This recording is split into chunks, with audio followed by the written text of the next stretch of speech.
उत्तर प्रदेश के जनपद सोनभद्र से एक गंभीर और सनसनीखेज मामला सामने आया है, जहां एक सड़क हादसे को लेकर मृतका के पति ने पुलिस और सरकारी वाहन चालक पर गंभीर आरोप लगाए हैं। पीड़िता का दावा है कि यह हादसा नहीं बल्कि लापरवाही और साजिश का नतीजा है।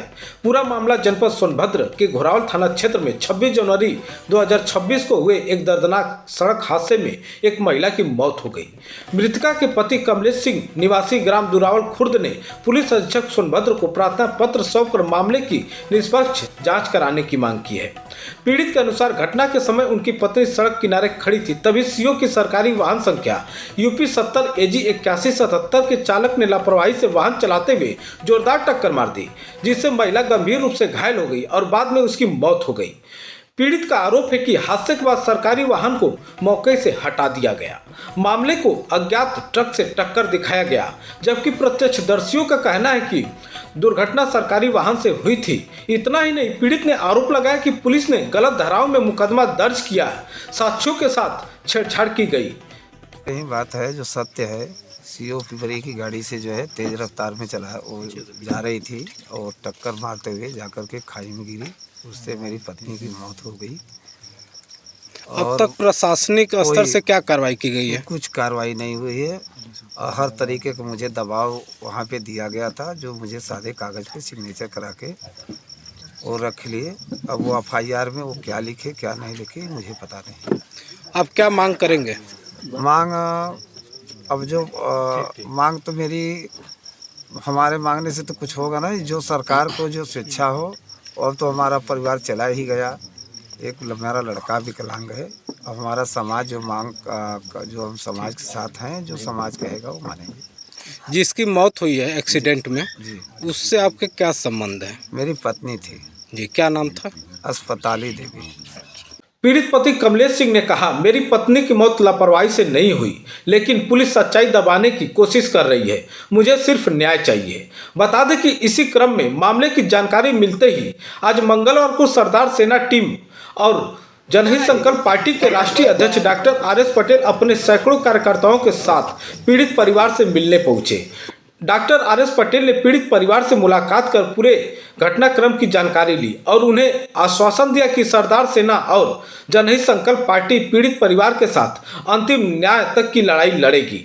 मीडिया बातचीत में डॉक्टर RS पटेल ने कहा, यह दुर्घटना बेहद दुखद है। पीड़ित के मामले को दबाने की कोशिश की जा रही है, जो अत्यंत कष्टदायक है। हमारी पार्टी न्याय के लिए पीड़ित के साथ हर मोड़ पर खड़ी रहेगी।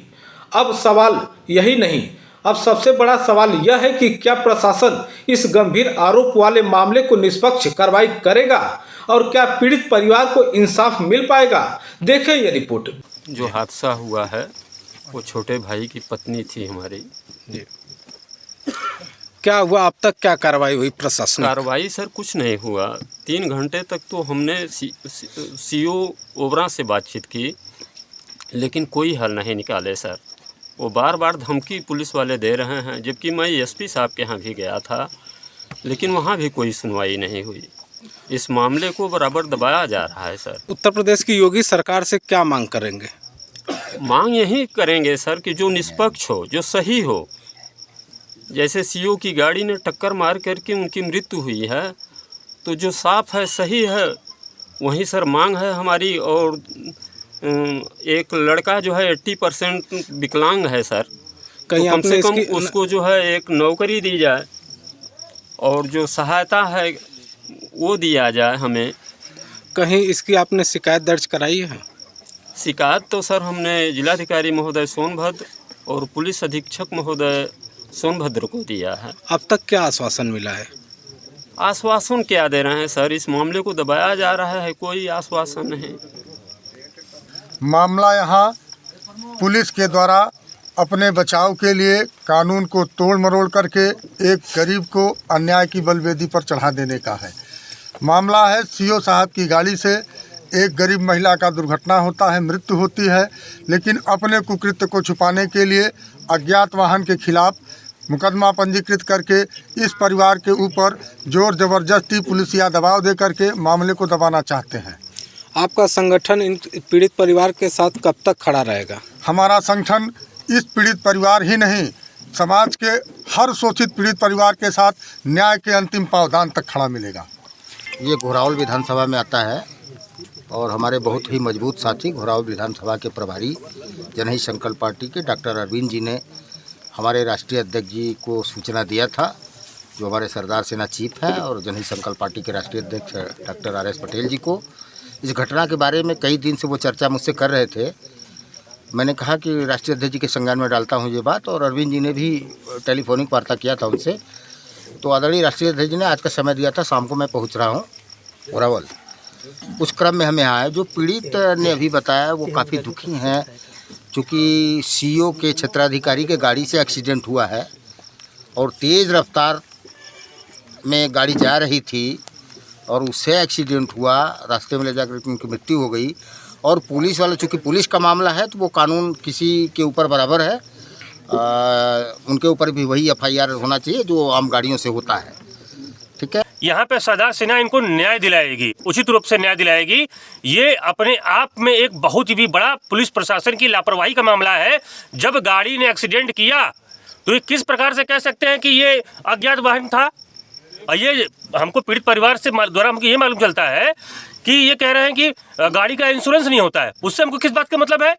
एक राहगीर, अगर मैं किसान हूँ, मैं एक विद्यार्थी हूँ, मैं एक वकील हूँ, मैं एक डॉक्टर हूँ, मैं अपने पास से जा रहा हूँ, तो क्या मैं देखूंगा कि हाँ ये गाड़ी का इंश्योरेंस है कि नहीं है? तुम अपनी लापरवाही छुपाना चाहते हो। योगी सरकार, अब भी वक्त है, इस परिवार को आप न्याय दीजिए, वरना इसी तरह से घोर अंधेरे में आपकी पूरी सरकार गर्त में चली जाएगी। देखिए इनको पता ही है, इन लोगों, इनके आंखों में कितनी निराशा है। इन्हीं लोगों ने सरकार बनाया था। क्या इस दिन के लिए बनाया था कि अंधेरे में डूबे रहेंगे? ये घोर अन्याय है। अब भी वक्त है, चेत जाइए। सर, उत्तर प्रदेश के सोनभद्र के घोरावल पहुँचे हैं, क्या मामला है सर?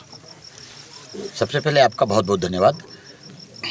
मामला बहुत दुखद है, दिल को दहला देने वाली घटना है। घोरावल में इस विधानसभा के अंदर 26 जनवरी को रोड एक्सीडेंट होता है। रोड एक्सीडेंट पुलिस अधिकारी, क्षेत्राधिकारी, जिसको CO कहते हैं, उनकी गाड़ी से हुआ। गाड़ी साक्ष्य है, वीडियो साक्ष्य है, और सैकड़ों लोग चश्मदीद गवाह हैं। और उस घटना में श्री कमलेश पटेल जी की पत्नी का देहावसान हो जाता है, मृत्यु हो जाती है, परिवार बिखर जाता है। एक परिवार का एक बेटे और है, लेकिन जो हालात है परिवार में, इस परिवार में जो बेटा है वो गूंगा है, दिव्यांग है, परिवार बिखरा हुआ है। मैं आज आंखों में आंसू देख रहा हूँ परिवार के।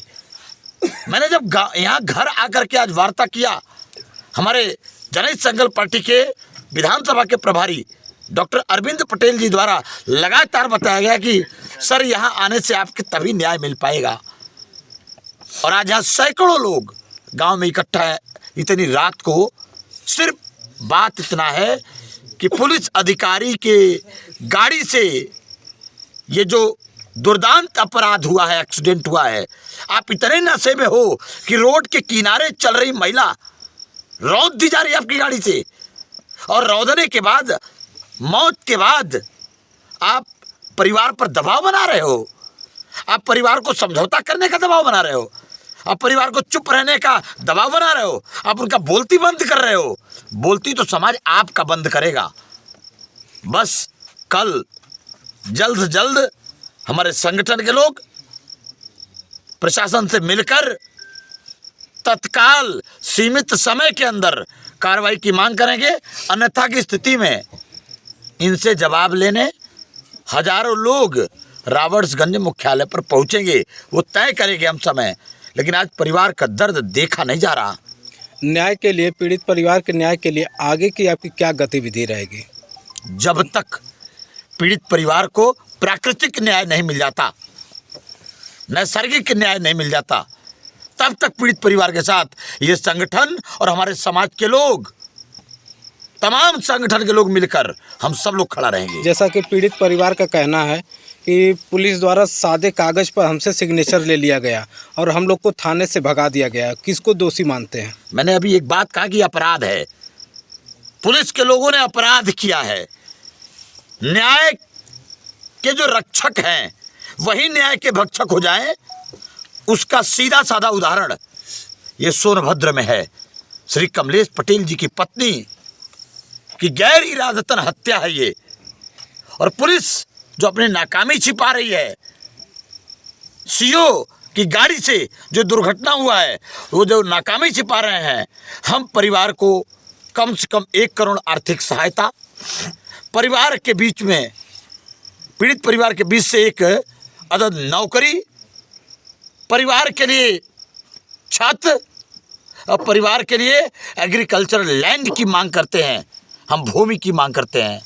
ये परिवार की मुखिया थी, वो दुकान चलाती थी जिससे परिवार का भरण पोषण चलता था, और आज उस परिवार की मुखिया नहीं है, परिवार बिखर गया है।